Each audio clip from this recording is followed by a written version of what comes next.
ছুটি নিয়ে যখন বাড়িতে রওনা হয়, ছুটি পাইয়া বাড়িতে মায়ের কাছে মোবাইল দিয়ে কয়, ও মা বাড়িতে আসতেছি গো মা গো, ভয় না ঈদের বাজার করবা না, ঈদের বাজার আমি নিয়ে আসছি, আনন্দে ঈদ কাটাইবো মা গো।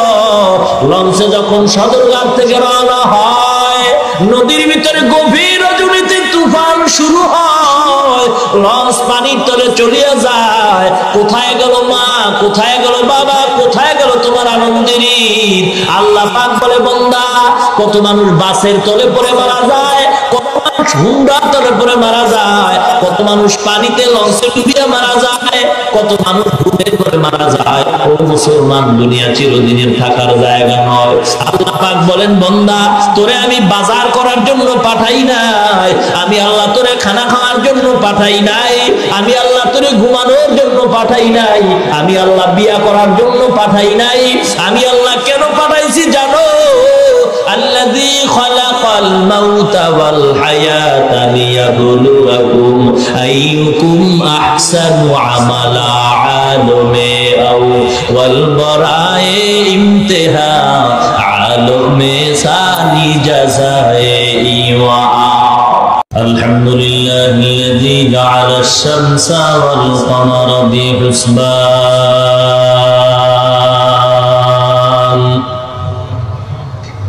والنجم والشجر يسجدان وفضل زمانا على زمان كما فضل مكانا على مكان وإنسانا على إنسان.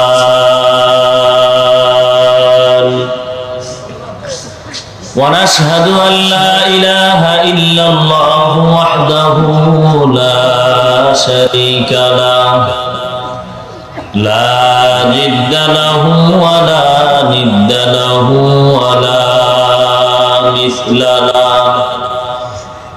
ونشهد أن سيدنا وسندنا وحبيبنا وطبيبنا وطبيب قلوبنا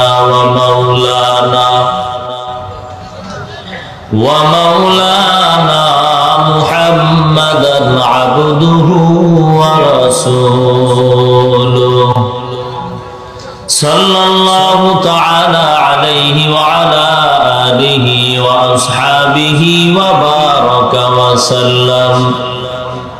وبارك وسلم تسليما كثيرا كثيرا. الذي أرسله الله تعالى بالحق بشيرا ونذيرا وداعيا إلى الله بإذنه وسراجا منيرا.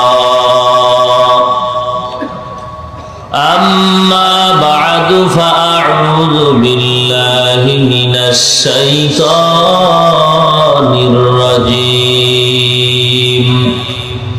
بسم الله الرحمن الرحيم. قل إن كنتم تحبون الله فاتبعوني يحببكم الله ويغفر لكم ذنوبكم والله غفور رحيم. وقال رسول الله صلى الله عليه وسلم كل أمتي يدخلون الجنة إلا من أبى.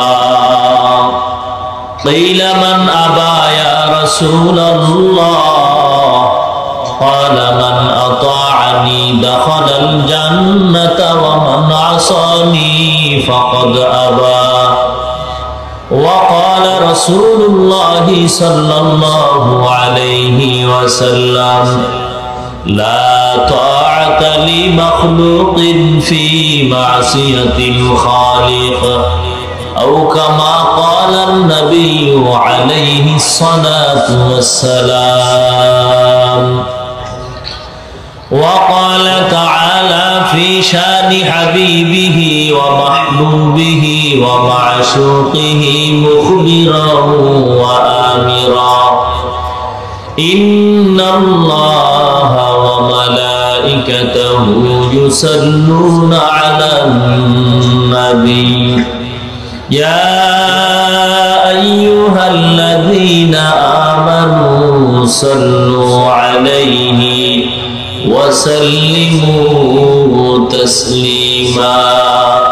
اللهم صل على محمد وعلى آل محمد كما صليت على إبراهيم وعلى آل إبراهيم إنك حميد مجيد. পরের মহব্বত اللهم بارك على محمد وعلى آل محمد وعلى آل إبراهيم إنك حميد مجيد. توحيد की अमानत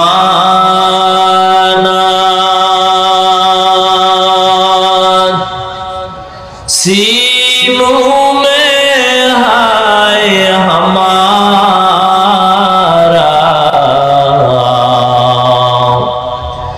आसान ही मिटाना नामो निशान हमारा। बलगल उला बिकमालिही कशफत दुजा बिजमालिही हसनत जमीअ खिसालिही सल्लु अलैहि। मुहम्मद ने आकर कुफ्र को मिटाया, कुफ्र को मिटा कर सदाकत बताया। बलगल उला बिकमालिही कशफत दुजा बिजमालिही हसनत जमीअ खिसालिही सल्लु अलैहि। ला इलाहा इल्लल्लाह